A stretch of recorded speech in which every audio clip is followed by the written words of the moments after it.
거대한 도시의 한낮은 그 누구라도 고문처럼 느끼게 할 만큼 혹독했다. 넓게 뻗은 서울의 아스팔트 도로는 자결하는 태양빛을 그대로 반사해 눈을 멀게 할 듯 이글거렸다. 차량이 뿜어내는 매연과 뒤섞인 뜨거운 공기는 숨을 쉴 때마다 폐부를 찌르는 듯 답답했다. 17살의 여고생 박소희는 스쿠터 핸들을 꽉 쥔 채 위태롭게 균형을 잡으려 애썼다. 땀으로 축축하게 젖어 몸에 들러붙은 회색 교복 치마와 하얀 블라우스는 불쾌감을 더했지만 그녀는 오직 집에 도착해 이 지옥 같은 더위에서 벗어날 생각뿐이었다. 하루 종일 이어진 학업에 피로를 씻어내고 싶다는 간절함으로 그녀는 스쿠터의 속도를 조금 더 높였다. 잠들지 않는 도시의 소음과 번잡함을 피해 소희는 평소 다니던 길보다 한적한 골목길로 접어들었다. 그곳은 확실히 차량 통행이 뜸했다. 간간히 지나가는 자동차와 오토바이 소리, 그리고 저 멀리서 들려오는 노점 상인의 외침만이 정적을 깰 뿐이었다. 잠시나마 막힘없이 달릴 수 있다는 생각에 안도감이 들었지만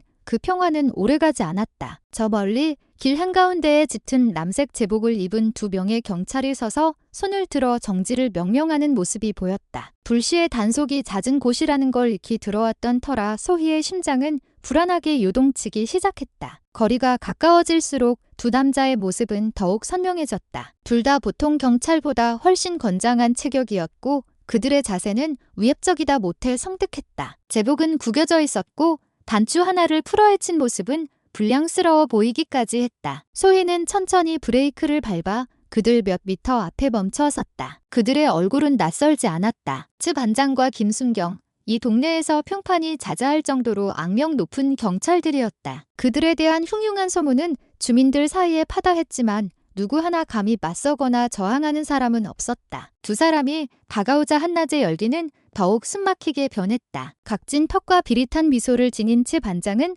손쉬운 먹잇감을 발견한 포식자처럼 소희를 훑어보았다. 옆에 선 김순경은 다부진 몸과 험악한 눈빛으로 소희가 도망칠 모든 퇴로를 차단하듯 버티고 섰다. 수많은 사람이 오가는 대도시의 한복판에서 지켜줘야 할 의무가 있는 경찰에게 고립된 여고생의 모습은 처절한 아이러니 그 자체였다. 그 순간 소희는 깨달았다. 이 뜨거운 오후가 자신의 인생에서 가장 끔찍한 악몽의 시작이 될 것이라는 사실을. 귀를 찌르는 듯한 날카로운 목소리로 체 반장이 손을 내밀며 서류를 요구했다. 그의 말투에는 소희가 감히 반항할 생각조차 못하게 만들려는 의도가 명백히 담겨 있었다. 더위와 긴장감에 몸을 떨던 소희는 천천히 가방에 손을 넣어 항상 깔끔하게 챙겨 다니던 학생증과 서류들을 꺼냈다. 손가락이 미세하게 떨렸지만 마음 한구석에는 작은 확신이 있었다. 모든 서류는 완벽했고 문제될 것은 아무것도 없었다. 그녀는 떨리는 손으로 서류를 건넸고 치 반장은 사냥감을 노리는 맹수처럼 그녀의 모든 움직임을 날카롭게 지켜보았다. 치 반장은 서류를 거칠게 받아들고는 잠시 심각한 표정으로 미간을 찌푸렸다. 마치 중대한 위반 사항이라도 발견한 것처럼 연기하는 그의 모습에 소희는 불안한 눈으로 그의 결정을 기다렸다. 하지만 그는 아무런 문제도 찾지 못했는지 나지막이 코웃음을 치며 작게 고개를 끄덕였다. 원래대로라면 거기서 모든 것이 끝나야 했다. 서류를 돌려주고 그녀를 보내주어야 했다. 하지만 상황은 정반대로 흘러갔다. 치 반장은 차가운 눈으로 소희를 쏘아보더니 도로에서 과속을 했다는 터무니없는 혐의를 뒤집어 씌웠다. 소희는 분명히 천천히 주행하고 있었기에 그 주장은 말도 안 되는 것이었다. 옆에 서 있던 김순경이 즉시 거들고 나섰다. 그는 더 거친 목소리로 소리쳤다. 내려. 당장 스쿠터에서 내려. 그의 고함은 주변을 지나던 사람들의 시선을 끌기에도 충분했다. 소스라치게 놀란 소희의 얼굴은 하얗게 질렸다. 그녀는 혹시나 도움을 줄 사람이 있을까 좌우를 둘러보았지만 삭막한 도시의 사람들은 모두 자신의 일에만 바빴다. 김순경이 거대한 몸으로 햇빛을 가리며 더욱 가까이 다가왔다. 소희는 엔진을 끄고 스쿠터에서 내리는 것 외에 다른 선택지가 없었다. 마음속으로는 거세게 저항했지만 그녀는 이미 거대한 덫에 걸려든 연약한 사슴일 뿐이었다. 이글거리는 태양 아래 보호받아야 할 한 여고생은 범죄자처럼 취급받고 있었다. 소희는 두려움에 떨며 두 남자를 바라보았지만 입술은 아무 말도 만들어내지 못했다. 그녀가 조심스럽게 몰던 스쿠터는 이미 김순경이 강제로 빼앗아든 열쇠 때문에 거대한 쇳덩어리로 변해 있었다. 뜨거운 아스팔트 위에서 소희는 자신이 통제할 수 없는 교활한 개임에 빠졌음을 직감하며 속수무책으로 서 있었다. 살을 애는 듯한 햇볕 아래 소희는 숨을 헐떡이며 서 있었다. 얼굴은 더위 때문만이 아니라 두려움과 혼란으로 붉게 달아올라 있었다. 그녀가 간신히 마음을 추스르려던 순간 김순경이 거칠게 손을 뻗어 스쿠터 열쇠를 낚아챘다. 찰랑 하고 금속 열쇠가 손을 떠나는 소리는 마치 그녀의 자유가 송두리째 빼앗기는 소리처럼 들렸다. 소희는 이제 더 이상 자신의 것이 아닌 스쿠터를 망연자실하게 바라볼 수밖에 없었다. 그녀의 앞에선 최 반장의 눈은 탐욕으로 번뜩였다. 그는 마치 사형 선고를 내리듯 크고 위협적인 목소리로 입을 열었다. 스쿠터 돌려받고 싶으면 벌금으로 100만 원 당장 내놔. 그 말은 비수처럼 소희의 귀에 꽂혔다. 피가 차갑게 식는 기분이었다. 100만 원. 평범한 여고생에게는 상상조차 할 수 없는 거액이었다. 그 요구에는 어떤 논리도 없었다. 제복을 입은 강도의 행각과 다를 바 없었다. 최 반장의 얼굴에는 충격에 빠진 희생자를 보며 느끼는 만족감이 어렸다. 옆에 있던 김순경이 탁한 목소리로 거들었다. 빨리 내. 쓸데없는 소리 하지 말고. 소희는 남은 용기를 모두 끌어모았다. 목소리는 떨렸지만 분명한 어조로 자신을 변호하려 애썼다. 서류는 전부 다 있고 과속도 하지 않았어요. 저는 그냥 하교하는 길이었어요. 아저씨, 그 말은 나지막했지만 단호함이 실려 있었다. 하지만 그녀의 용기는 상황을 진정시키기는커녕 두 남자를 더욱 격분하게 만들었다. 최 반장의 얼굴은 분노로 시뻘게 졌고 김순경은 주먹을 꽉 쥐었다. 그들의 눈에 소희의 작은 저항은 용서할 수 없는 반항으로 비쳤다. 도로 위의 긴장감은 극에 달했다. 지나가던 사람들은 심상치 않은 분위기를 감지하고 흘깃거리기 시작했다. 몇몇은 차량 속도를 늦추며 무슨 일이 벌어지는지 지켜보았다. 하지만 누구 하나 감히 다가서는 사람은 없었다. 모두 멀찍이 서 지켜볼 뿐이었다. 소희는 자신이 잔인한 부조리의 한가운데에 갇혔다고 느꼈다. 법을 무기 삼아 약자를 억압하는 거대한 두 남자 앞에서 그녀는 외로운 섬이었다. 마음은 비명을 질렀지만 몸은 굳은 채 다음에 닥쳐올 일을 기다릴 수밖에 없었다. 소희에게 해명할 기회조차 주지 않은 채 김순경이 거칠게 손을 휘둘렀다. 날아온 손바닥이 소희의 뺨을 강타했고 연약한 몸이 옆으로 휘청거렸다. 작 하는 마찰음이 한적한 오후의 공기를 갈랐다. 순식간에 소희의 입술이 터져 선혈이 흘러내렸고 창백한 얼굴을 더욱 하얗게 만들었다. 소녀는 잠시 아무 말도 못한 채 온몸을 떨며 번져가는 고통을 견뎌냈다. 눈에는 믿을 수 없다는 눈물이 고였다. 대도시 한복판에서 이런 야만적인 폭력이 실제로 일어났다는 사실이 실감나지 않았다. 그녀가 숨을 고를 틈도 없이 최 반장이 잔인한 미소를 지으며 다가왔다. 그는 스쿠터를 향해 발길질을 날렸고 굉음과 함께 스쿠터는 아스팔트 위로 쓰러졌다. 뜨거운 도로 위에서 금속이 긁히는 소리가 섬뜩하게 울려 퍼졌고 산산조각 난 헤드라이트와 백미러 파편이 사방으로 튀었다. 소희의 유일한 교통수단이었던 스쿠터는 이제 처참한 고철 덩어리가 되어 나뒹굴었다. 최 반장은 거기서 멈추지 않았다. 그는 분풀이라도 하듯 스쿠터 몸체를 계속해서 짓밟았다. 그의 얼굴에는 비이성적인 분노가 가득했다. 소희는 히스테릭한 비명을 질렀다. 떨리는 몸으로 기어가 그 미친 짓을 멈추려 했다. 그녀는 남은 힘을 다해 최 반장의 팔을 붙잡았지만 그 작은 저항은 더 큰 폭력으로 돌아왔다. 최 반장은 소희의 몸을 향해 무자비한 발길질을 날렸고 그녀의 몸은 종이장처럼 날아가 뜨거운 아스팔트 바닥에 내동댕이 쳐졌다. 살같이 쓸리는 끔찍한 고통과 함께 그녀의 비명은 무심한 도시의 소음 속으로 흩어졌다. 이 끔찍한 광경을 지켜보며 최 반장과 김순경은 오히려 큰 소리로 웃음을 터뜨렸다. 그들의 웃음소리는 마치 하나의 오락거리를 즐기는 듯했고 얼굴에는 먹잇감을 완전히 제압한 포식자의 오만함이 가득했다. 숨막히는 더위는 단지 태양 때문만이 아니었다. 눈앞에서 벌어지는 명백한 악행이 공기를 더욱 무겁게 짓눌렀다. 그들의 눈에 소희는 가지고 놀 수 있는 하찮은 존재일 뿐 보호받아야 할 학생이 아니었다. 그리고 대도시의 번잡함 속에서 그 폭력은 어떤 부끄러움도 없이 과시되고 있었다. 도로 한복판에서 벌어진 소란은 마침내 주변 사람들의 이목을 집중시켰다. 둔탁한 충격음,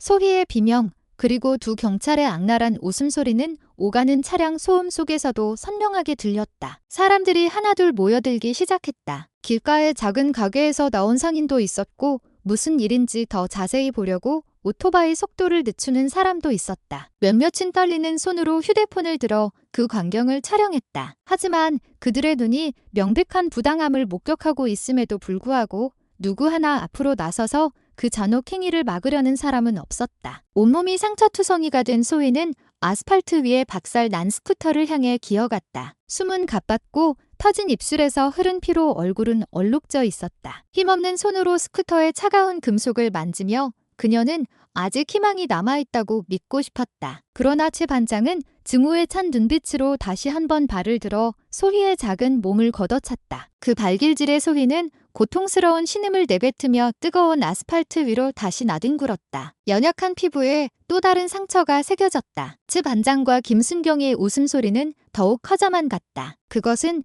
인간성에 대한 모욕처럼 들렸다. 그들은 모여든 시민들을 향해 웃으며 마치 자신들의 권력에 도전할 자는 아무도 없다는 것을 보여주려는 듯했다. 김순경은 심지어 가슴을 두드리며 소리쳤다. 누가 감히 경찰한테 덤벼?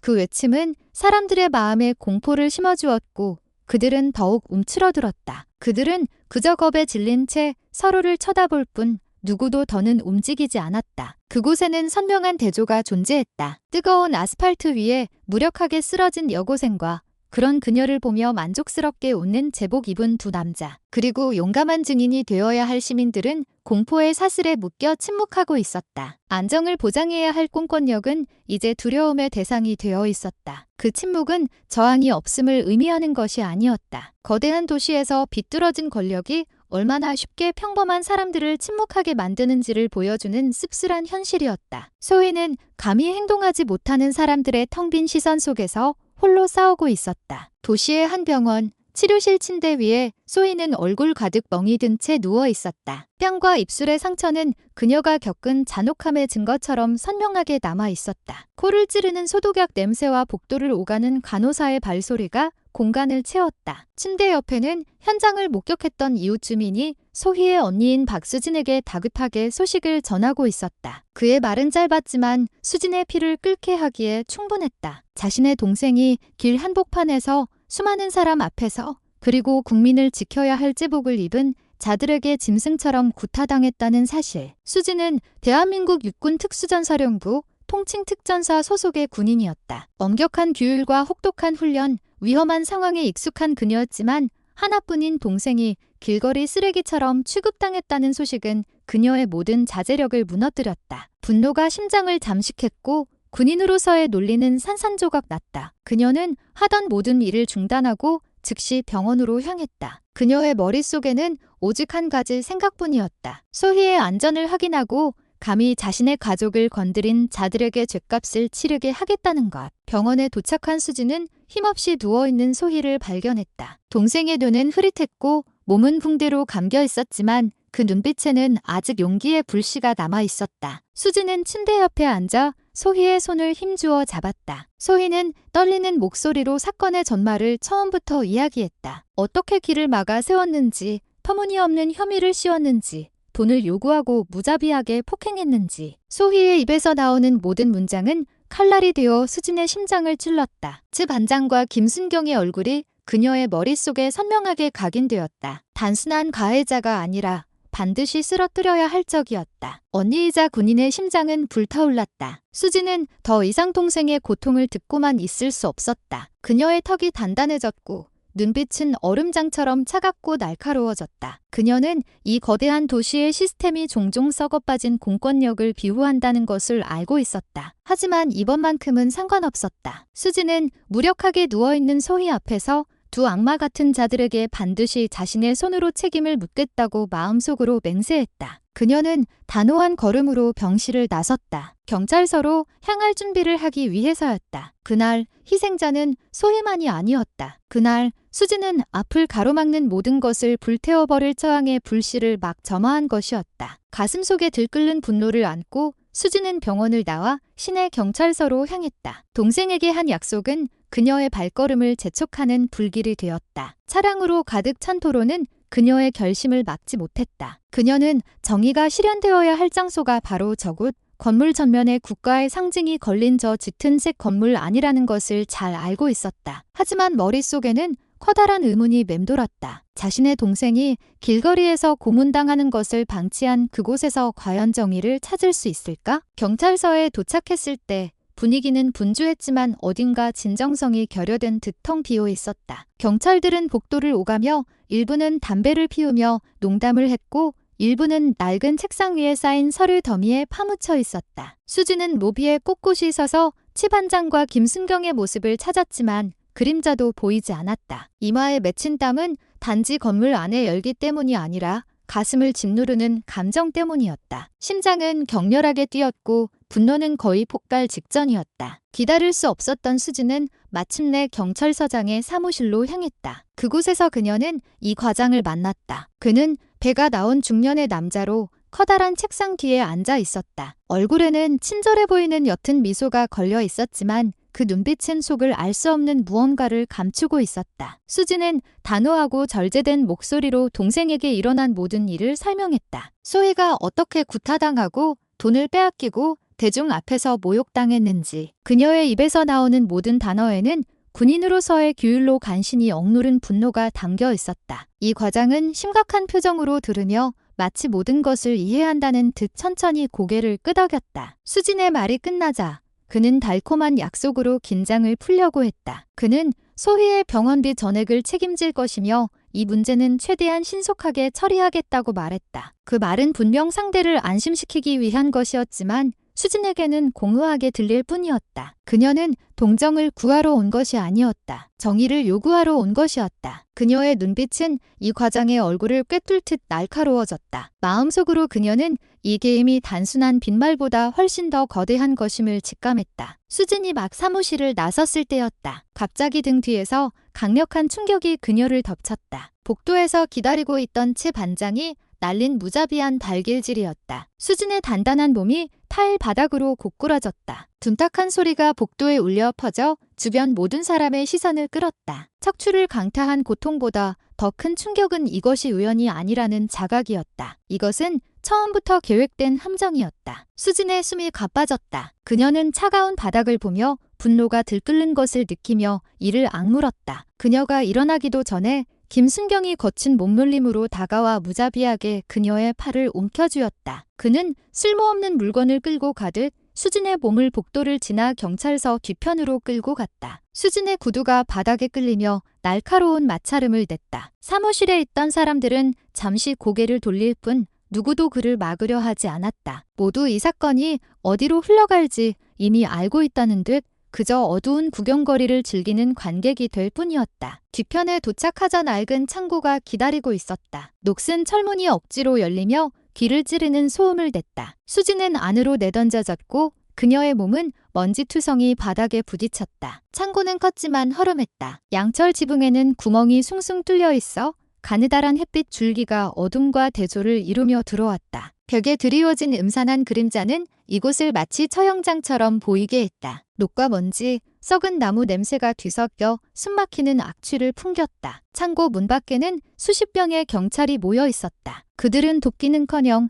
마치 재미있는 쇼를 보는 것처럼 큰 소리로 웃었다. 그 기웃음은 이 조직의 부패가 얼마나 깊이 뿌리내렸는지를 증명하며 귀를 찔렀다. 상처투성이로 쓰러진 수지는 날카로운 눈빛으로 그들을 쏘아보았다. 그녀는 즉각적으로 반격하지 않으려 안간힘을 썼다. 이것은 단순한 육탄전이 아니라 훨씬 더 거대한 음모이며 자신은 이제 막 그 괴물의 뱃속으로 들어왔다는 것을 알았기 때문이다. 희귀하고 먼지 쌓인 창고 안 낡은 의자 하나가 수진을 속박하는 도구가 되었다. 그녀는 거칠게 밀쳐져 삐걱거리는 낡은 의자 위로 쓰러졌다. 치 반장과 김순경은 그녀에게 숨 쉴 틈도 주지 않았다. 그들은 수진의 얼굴을 때리고 배를 찼으며 강제로 의자에 앉혔다. 거친 밧줄이 그녀의 손목과 발목에 감겼고 피부가 쓸려 따가운 고통이 느껴졌다. 두 사람의 웃음소리가 밧줄이 조여지는 소리와 뒤섞여 잔인한 리듬을 만들어냈다. 채 반장이 수진의 앞에 섰다. 그는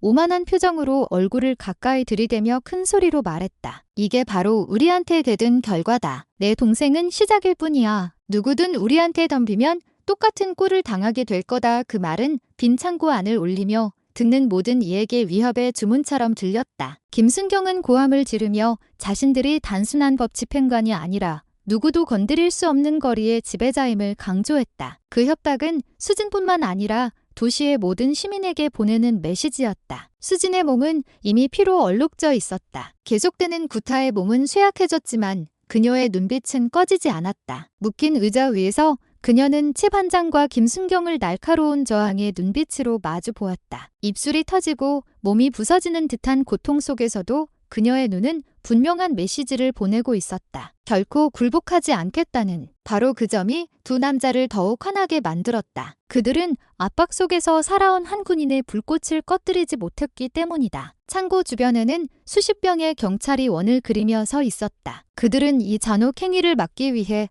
아무것도 하지 않았다. 오히려 그들의 얼굴에는 비릿한 미소가 가득했고 몇몇은 이 구경거리를 즐기듯 나지막이 웃었다. 이 광경은 씁쓸한 현실을 확인시켜 주었다. 치 반장과 김순경은 단지 두 명의 미친 경찰이 아니라 수많은 이들이 비호하는 어두운 시스템의 일부였다. 국민의 보호자가 되어야 할 공권력은 오히려 추악한 권력을 위해 공모하는 패거리로 변해 있었다. 묶인 의자 위에서 수진은 깨달았다. 자신이 마주한 것은 두 명의 인간이 아니라 여러 겹으로 이루어진 범죄의 네트워크라는 것을. 비틀거리는 걸음으로 소희는 아직 회복되지 않은 몸을 이끌고 병원을 나섰다. 숨은 가빴고 얼굴과 몸의 상처는 여전히 옥신거렸다. 하지만 마음속의 결심은 그 고통보다 훨씬 컸다. 그녀는 언니 수진이 정의를 찾기 위해 경찰서로 갔다는 것을 알고 있었다. 그러나 마음속에서 계속되는 불길한 예감은 그녀를 가만히 내버려 두지 않았다. 그녀는 이웃에게 빌린 스쿠터에 시동을 걸고 두근거리는 가슴을 안고 도시의 소음 속으로 달려나갔다. 언니에게 끔찍한 일이 생기기 전에 찾아야 한다는 생각뿐이었다. 스로틀을 당길 때마다 몸이 울렸지만 지쳐가는 몸을 이끄는 것은 강한 신념이었다. 경찰서에 도착한 소희는 서둘러 스쿠터에서 내렸다. 얼굴은 창백했고 이마에는 땀이 송골송골 맺혀 있었지만 눈빛만은 불안감으로 날카롭게 빛났다. 경찰서 앞마당의 분위기는 겉보기에는 평소와 다름없었다. 하지만 수진이 끌려가는 것을 목격했던 한 시민이 그녀에게 나지막이 속삭였다. 당신 언니 뒤쪽 창고에 있어요. 그 말에 소희는 온몸이 굳어졌다. 잠시 후 그녀는 서둘러 거대한 건물 옆을 따라 달려갔다. 창고로 향하는 한 걸음 한 걸음이 마치 낭떠러지로 가는 길처럼 느껴졌지만 이제 그녀에게 두려움 따위는 없었다. 낡은 창고의 철문은 녹슬고 페인트가 벗겨져 있었다. 소희는 떨리는 손으로 문을 밀었고 문은 날카로운 소리를 내며 열렸다. 문이 열리는 순간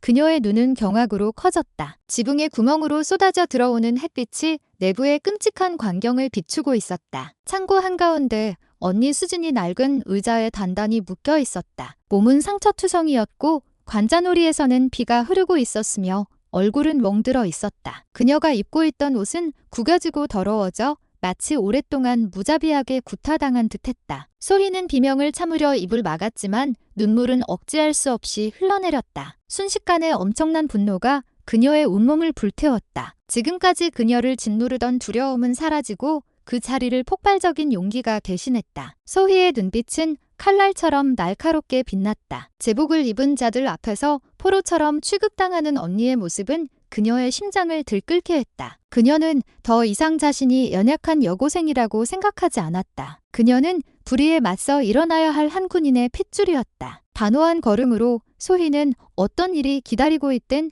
맞설 준비를 한 채 창고 안으로 들어섰다. 그날 그녀의 두려움은 죽었다. 그리고 그 자리에 어떤 희생을 치르더라도 언니를 구하겠다는 결의가 태어났다. 소희가 다가가려 하자 거대한 몸집의 치 반장과 김순경이 그녀의 앞을 가로막았다. 두 남자는 하찮다는 듯한 눈빛으로 그녀를 내려다보았다. 어린 여고생이 감히 아무것도 하지 못할 것이라고 확신하는 듯했다. 하지만 이번에는 달랐다. 그녀가 겪었던 상처와 고통, 그리고 공포는 이제 용기의 연료가 되어 타오르고 있었다. 소희의 숨결은 거칠었지만 눈빛은 불꽃처럼 이글거렸다. 그녀의 눈에는 더 이상 두려운 경찰이 아니라 쓰러뜨려야 할 두 마리의 괴물만 보일 뿐이었다. 어떤 신호도 없이 소희는 온 힘을 다해 움직였다. 그녀의 발이 번개처럼 솟아올라 치 반장의 얼굴을 정확히 가격했다. 턱의 명중한 발차기에 거구의 남자는 충격받은 얼굴로 비틀거리며 물러섰다. 창고 안에 둔탁한 충격음이 울려 퍼졌고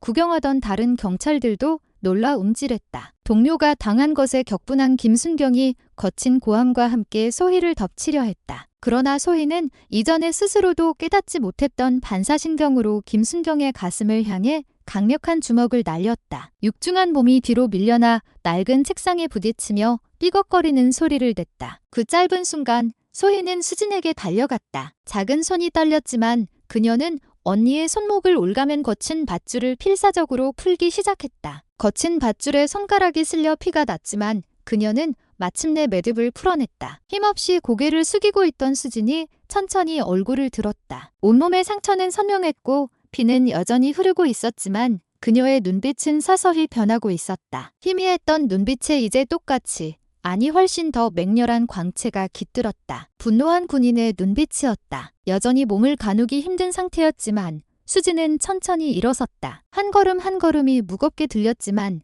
그녀에게서는 강력한 기운이 뿜어져 나왔다. 그녀는 소희를 잠시 돌아보며 다시 싸울 준비가 되었다는 신호를 보냈다. 그리고 그녀의 시선은 분노와 충격에 휩싸여 있는 채 반장과 김순경에게로 향했다. 순식간에 창고의 분위기는 바뀌었다. 조롱 가득한 고문실이었던 공간은 이제 저항의 무대가 되었다. 상처투성이지만 노련한 언니와 분노와 젊은 용기로 가득 찬 동생. 두 자매는 이전까지 자신들이 무적이라고 믿었던 두 명의 부패 경찰에 맞서 나란히 섰다. 창고 안의 공기는 마치 들끓는 용암처럼 뜨거워졌다. 온몸이 상처투성이었지만 결코 꺼지지 않는 군인의 혼을 지닌 수진이 맹수 같은 눈빛으로 앞으로 나아갔다. 그녀는 망설임 없이 주먹을 휘둘러 채 반장의 얼굴을 정확히 가격했다. 묵직한 타격음에 채 반장의 코에서 피가 터져나왔다. 거구의 남자는 비틀거리며 뒤로 물러섰다. 무력해졌다고 생각했던 상대가 아직 엄청난 힘을 가지고 있다는 사실에 그는 경악했다. 시끄럽던 경찰들의 조롱 섞인 웃음소리는 순식간에 감추지 못할 당혹스러운 속삭임으로 변했다. 한편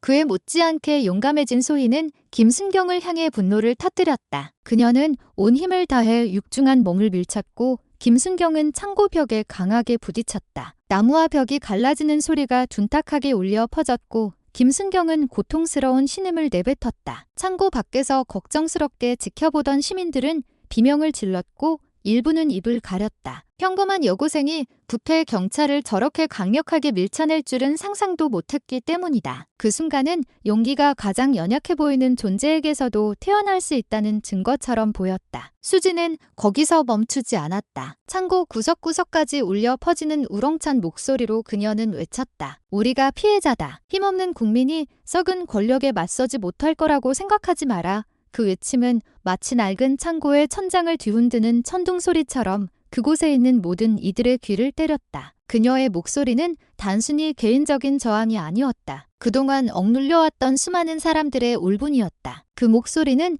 잠들어 있던 양심을 깨우며 지금 벌어지는 일이 단순한 싸움이 아니라 정의와 억압 사이의 투쟁임을 선언했다. 구경하던 다른 경찰들은 순간 숨을 멈췄다. 일부는 연약하다고 생각했던 두 여자의 용기에 창백해진 얼굴로 수진과 소희를 바라보았다. 하지만 몇몇은 억지 웃음을 지으며 불안감을 감추려 했다. 그 웃음소리가 어색하고 가식적이라는 것은 명백했다. 창고는 이제 팽팽한 긴장감이 감도는 전쟁터로 변했다. 한쪽에는 흔들리기 시작한 오만한 두 경찰이, 다른 한쪽에는 상처와 분노, 그리고 용기로 하나가 되어 억압적인 시스템에 맞서는 두 자매가 서 있었다. 그러나 이 치열한 싸움의 배후에는 훨씬 더 어두운 무언가가 숨어 있었다. 창고 문 그림자 뒤로 이 과장이 팔짱을 낀 채 서 있었다. 사무실에서 수진과 대화할 때의 그 온화해 보이던 얼굴은 이제 온데간데였고 차갑고 계산적인 표정만이 남아 있었다. 그의 입가에는 희미한 미소가 걸려 있었다. 그것은 정의에 대한 자부심의 미소가 아니라 자신이 조종하는 게임을 즐기는 연출가의 교활한 미소였다. 그는 처음부터 소희에게 진심으로 관심이 없었다. 그는 단지 상황을 무마하기 위해 연기했을 뿐이다. 사실 창고에서 벌어진 모든 고통은 그가 통제하는 계획의 일부였다. 평범한 사람에게는 그저 허름하게 보이는 낡은 창고는 실은 거대한 비밀을 품고 있었다. 언니를 도우려던 소희의 눈에 방구석에 쌓인 서류, 더미가 들어왔다. 돈다발이 든 두꺼운 봉투들이 흩어져 있었고 일부는 찢어져 지폐가 삐져나와 있었다. 또한 낡은 서류철에는 도시 주민들의 이름과 함께 그들이 낸 돈의 액수가 꼼꼼히 기록되어 있었다. 이 모든 것은 오랫동안 사회를 병들게 한 불법 상납의 명백한 증거였다. 이 창고는 단순한 고문 장소가 아니라 오랫동안 자행된 부패의 흔적을 숨기는 어두운 본거지였다. 가쁜 숨을 몰아쉬며 서 있던 수진도 그 사실을 깨달았다. 그녀의 시선은 증거물 더미로 향했다가 다시 이 과장을 향했다. 그녀는 이 범죄가 단지 최 반장과 김순경 두 사람만의 소행이 아니라는 것을 직감했다. 두 사람은 그저 사냥개일 뿐 진짜 배우는 눈앞에 거만하게 서 있는 그들의 상관이었다. 순식간에 수지는 자신과 소희가 단지 두 명의 포악한 인간이 아니라 계급과 직위로 보호받는 거대한 부패 시스템과 맞서고 있다는 것을 깨달았다. 이 과장이 천천히 창고 안으로 걸어 들어왔다. 그의 목소리는 낮았지만 오만함으로 가득 차 있었다. 고작 내 부하 두 명을 상대했다고 이긴 줄 아나? 너희는 아무것도 몰라. 이 모든 건 수년간 계속되어 왔고 아무도 막을 수 없어. 그의 말은 자신이 만든 네트워크가 너무나 견고해서 결코 무너지지 않을 것이라는 확신을 보여주었다. 지켜보던 다른 경찰들이 그를 지지하듯 나지막이 웃었다. 마치 제복 뒤에 숨겨진 진실은 한낱 가면일 뿐이라는 듯이. 소희와 수진에게 이 순간은 각성의 순간이었다. 그들은 인간이 아니라 도시를 내부에서부터 갉아먹는 거대한 음모와 싸우고 있었다. 몸을 짓누르는 상처와 고통 속에서 수지는 내면에서 새로운 힘이 솟아나는 것을 느꼈다. 쌓여온 분노, 짓밟힌 명예, 그리고 동생의 고통이 한데 뭉쳐 엄청난 에너지로 폭발했다. 그녀는 주위를 둘러보다 창고 바닥에 놓인 낡은 쇠 파이프를 발견했다. 그녀는 재빨리 그것을 집어들고 마치 정의의 검이라도 되는 듯 단단히 움켜쥐었다. 망설임 없이 그녀는 일어나려 애쓰는 최 반장을 향해 쇠 파이프를 휘둘렀다. 둔탁한 충격음과 함께 최 반장의 몸이 휘청거리더니 관자놀이에서 피를 흘리며 쓰러졌다. 소희도 가만히 있지 않았다. 연약하게만 보였던 소녀는 이제 그 누구보다도 맹렬한 전사로 변해 있었다. 들끓는 분노를 담아 그녀는 김순경에게 달려들었다. 그녀의 강력한 발차기가 남자의 복부를 강타했고 육중한 몸이 먼지 쌓인 창고 바닥으로 나가떨어졌다. 김순경은 숨을 헐떡이며 신음했다. 그의 거대한 몸은 방금 전까지만 해도 얕보았던 소녀의 공격을 더 이상 견뎌내지 못했다. 창고 안의 모든 사람들이 경악했다. 조롱으로 가득 찼던 분위기는 숨막히는 정적으로 변했다. 그러나 그 정적은 오래가지 않았다. 갑자기 총성이 공기를 갈랐다. 굉음이 귓가를 때렸고 모두가 소스라치게 놀랐다. 총알은 수진의 옆벽에 박혔다. 그녀의 머리에서 불과 몇 센티미터 떨어진 곳이었다. 시멘트 파편이 튀며 긴장감을 더했다. 소희는 순간 얼어붙었다. 죽음이 언니를 스쳐 지나가는 것을 본 그녀의 눈이 커졌다. 수진은 고개를 돌렸다. 턱은 굳어졌지만 눈빛은 여전히 저항으로 불타고 있었다. 그녀는 자신들이 마주한 위협이 이제 막 다음 단계로 넘어섰다는 것을 알았다. 창고 문 그림자 뒤에서 묵직한 발소리가 다가왔다. 완전무장한 경찰 여러 명이 나타났다. 그들의 총구는 정확히 수진과 소희를 향해 있었다. 그들 사이에서 들려오는 희미한 웃음소리는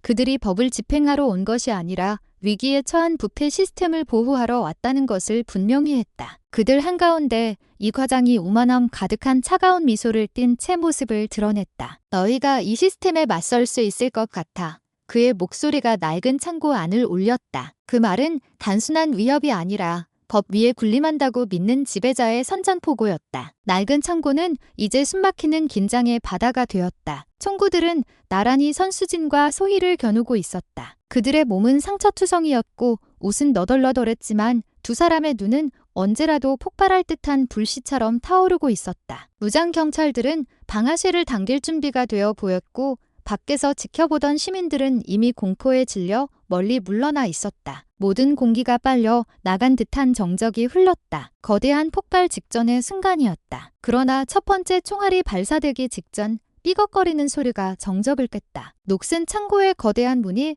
천천히 열리며 긴장감을 갈랐다. 모든 이들의 고개가 일제히 문 쪽으로 향했다. 눈부신 햇빛 속에서 의문의 인물이 나타났다. 그는 경찰들이 입은 남색 제복이 아닌 깔끔한 검은색 정장에 강렬한 붉은 넥타이를 메고 있었다. 머리는 단정하게 빗어 넘겼고 걸음걸이는 차분했지만 위험이 서려 있었다. 그의 손에는 두꺼운 서류철이 들려 있었는데 그것은 마치 총기보다 훨씬 더 위험한 무기처럼 보였다. 그의 등장은 순식간에 분위기를 역전시켰다. 자신감 넘치던 이 과장의 차가운 미소가 순식간에 사라졌다. 그의 얼굴은 창백해졌고 식은땀이 관자놀이를 타고 흘렀다. 비웃던 경찰들은 이제 명령 없이는 감히 움직이지도 못한 채 굳어 있었다. 수진과 소희는 서로를 쳐다보며 저 사람이 누구인지 가늠하려 했다. 의훈의 인물은 목소리를 높일 필요조차 없었다. 그의 눈빛만으로도 창고 안의 모든 사람을 침묵시키기에 충분했다. 그의 구둣발 소리가 창고 바닥을 울리며 마침내 중앙에 멈춰섰다. 서로를 죽일 듯이 노려보던 두 진영의 한가운데였다. 낮지만 날카로운 목소리로 그가 말했다. 당신들의 장난은 이제 끝났소. 짧은 그 한마디는 대낮의 벼락처럼 창고를 강타했다. 누구도 감히 대꾸하지 못했다. 심지어 이 과장조차 고개를 숙인 채 터져나오는 공포를 억누를 뿐이었다. 소희와 수지는